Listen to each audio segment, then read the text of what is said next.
we are getting ready to go on vacation.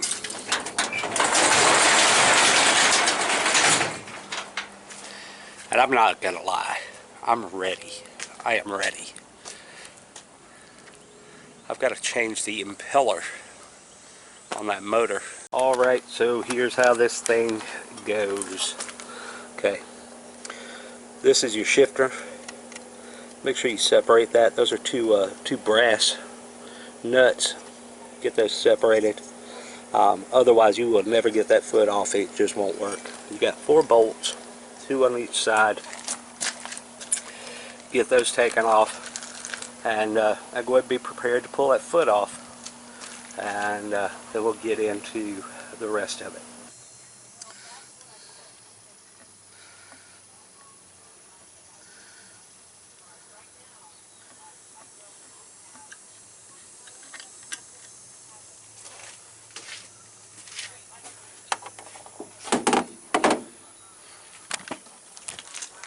Alright, so I got those 4 bolts out. There's one more, and this one will get you. You see that nut right there? That's got to come off.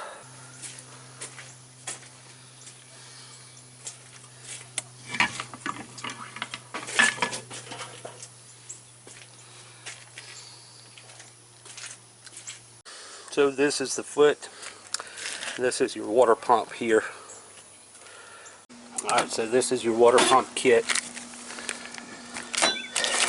Comes with everything you need.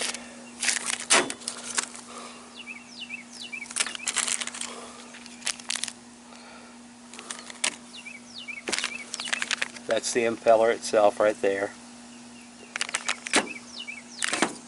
So it's everything you need to get the job done. It's 30 bucks on the Amazon machine.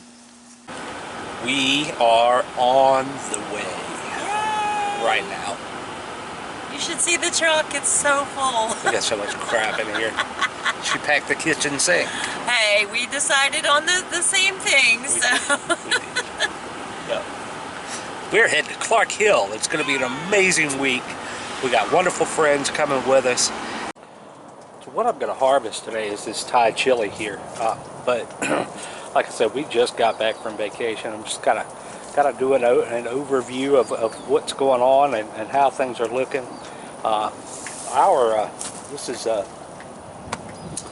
turmeric. It's just really starting to come along. Turmeric likes it to be hot.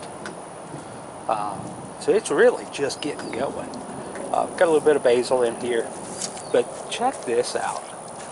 Look at this impressive moringa. Noel put it in this bed, and it is just doing awesome. So yeah, got some basil in there I need to clean up.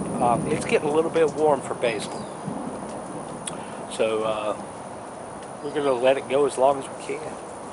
I've got this bell pepper.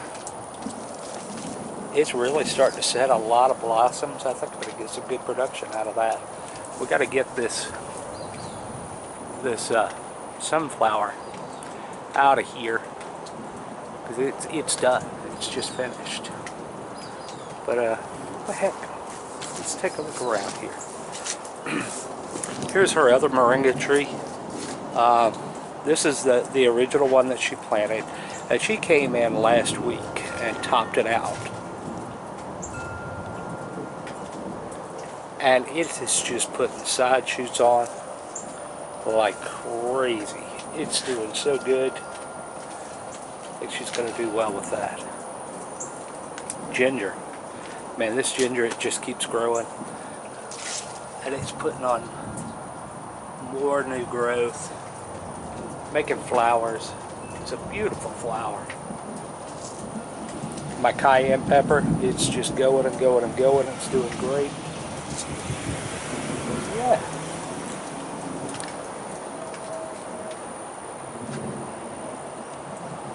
This storm just rolled in. It was so hot when we got home. I bet the heat index was like 105, and I was going to get out here cutting grass, and it just started pouring. But it is beautiful right now. There's a lot of peppers on this plant.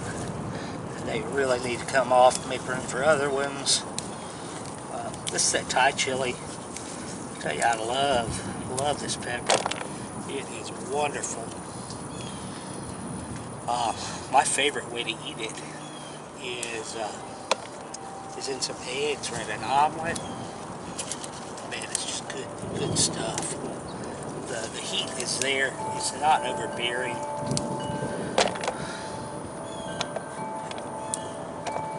It doesn't last a long time. There's something else we've got really coming in here is the Carolina Reaper. There's a few peppers on here that can be harvested. And man, I don't even know why I grew this doggone thing. I'm not gonna lie to you. It scares me to death to even touch the daggum thing. Here's what we got off that little harvest. I'll eat some of this fresh in the morning. I might pickle some. They're gonna be awesome. Even though temperatures here in zone 8B are still really high, it's time to start preparing for our fall planting. And number one, we moved the chickens over here to this side. You know, we talked about that. And we've started preparing this soil here. I've been over at one time, lightly tilling it, just kind of break up the grass that's there. And it softened up the dirt. This is where that tree was, so we got to remember there is a lot of mulch, you know, from cutting that tree down, still in this dirt. So it's going to require some extra fertilization. And so what I'm going to do today is I'm going to start laying out rows. I'm going to start tilling, making my mounds. And we're going to get ready for fall. At least we're going to get started, you know. We went on a little vacation last week, and we went to Elijah Clark State Park up in Middle Georgia. It's up around Augusta, Georgia. And we sure did have a good time. We got some time to relax. We got to hang out with some friends, and it was good. It was real good. I encourage you, if you haven't taken a vacation in a while, make arrangements. Get it figured out financially, personal life, work life. Get it figured out. And go on vacation. Go enjoy yourself. Go relax. You deserve it. You're worthy. I'll probably show you a couple of clips from our vacation. I'll probably just roll them in right about now. This is day 2 at Elijah Clark State Park.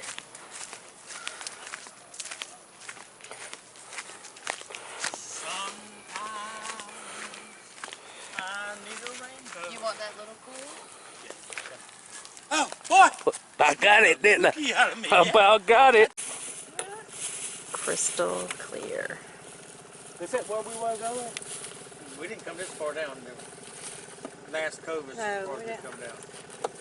I think this is Fish it. it the same way, but We don't know. this is where we started. Went that way, just kind of find a tree, fish it.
this probably looks like a doggone mess right now, but I promise there's logic to it. So I'm doing 30-inch beds, tilling, and then I am marking my walkway and just kind of stomping it down. That's going to be a 10-inch walkway on a 30-inch bed. So we got a 30-inch bed, 10-inch here, 30-inch bed. And like I said,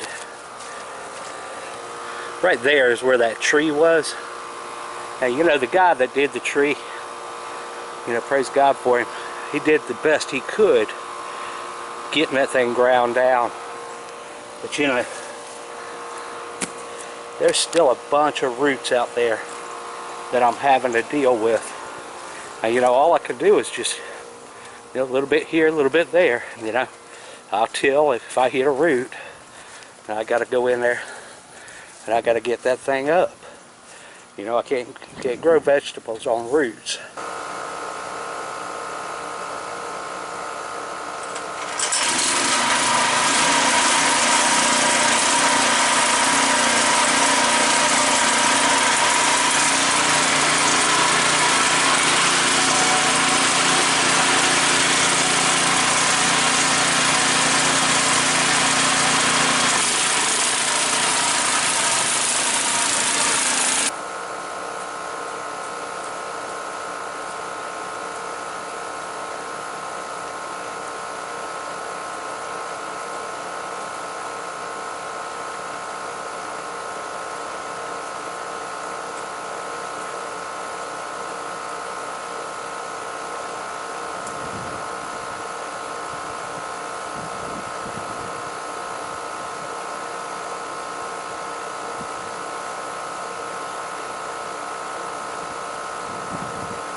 You know, I don't remember if I mentioned this or not, but what I'm doing here is I'm establishing permanent rows.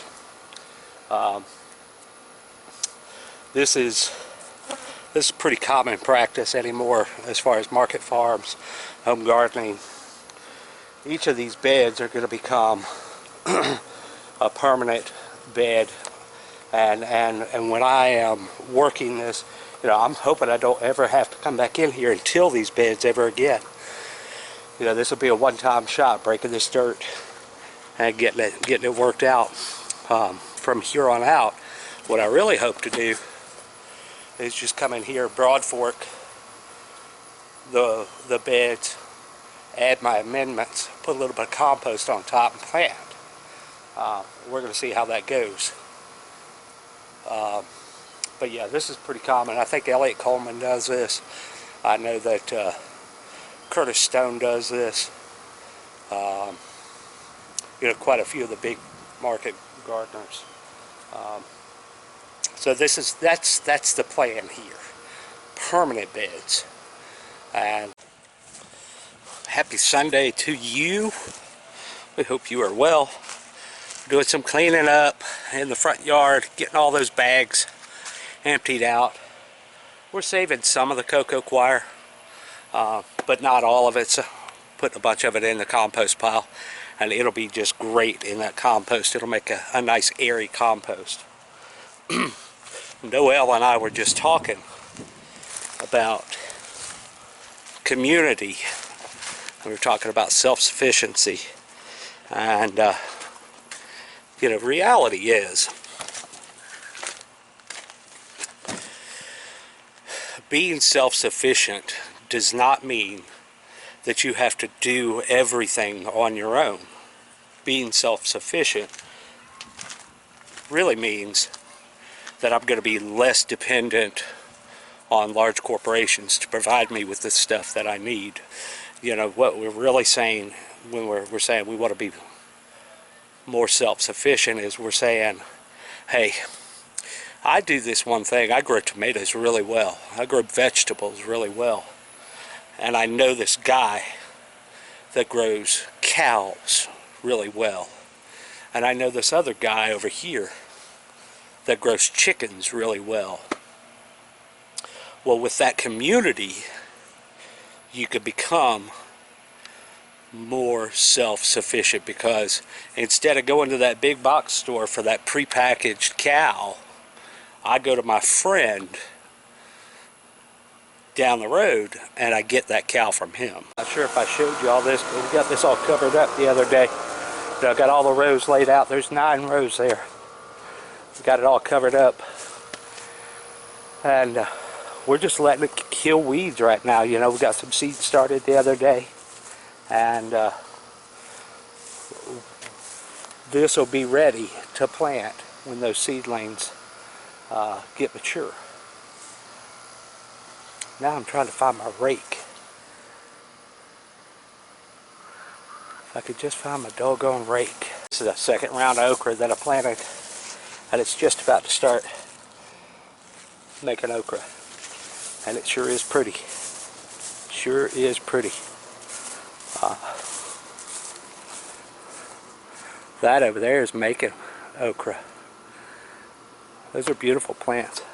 I mean, the chickens, they love being in that okra. They think they got a place to hide. Well, it does give them a place to hide. You know, we have never had an aerial predator issue here. But with the tree being gone now, you know, I think the odds go up. You know, the possibility of having an aerial predator issue increases. So, you know, I put these chickens over here by this okra, and man, they just love it. It gives them a place to get out of the sun, gives them a place just to hang out, and they're just feeding the okra. You know, they'll just hang out in there, manure, scratch around, keep the weeds off my okra, right? They're weeding my okra for me. What else could I want? What do you say, partner? Huh? I feed you, you weed, and fertilize my okra. Deal.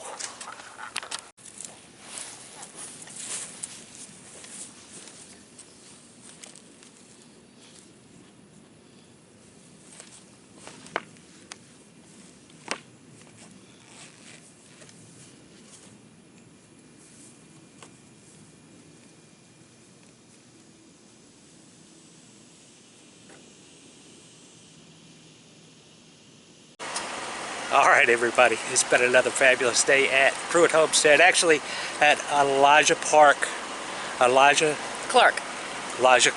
State Park. Y'all take care, we love you.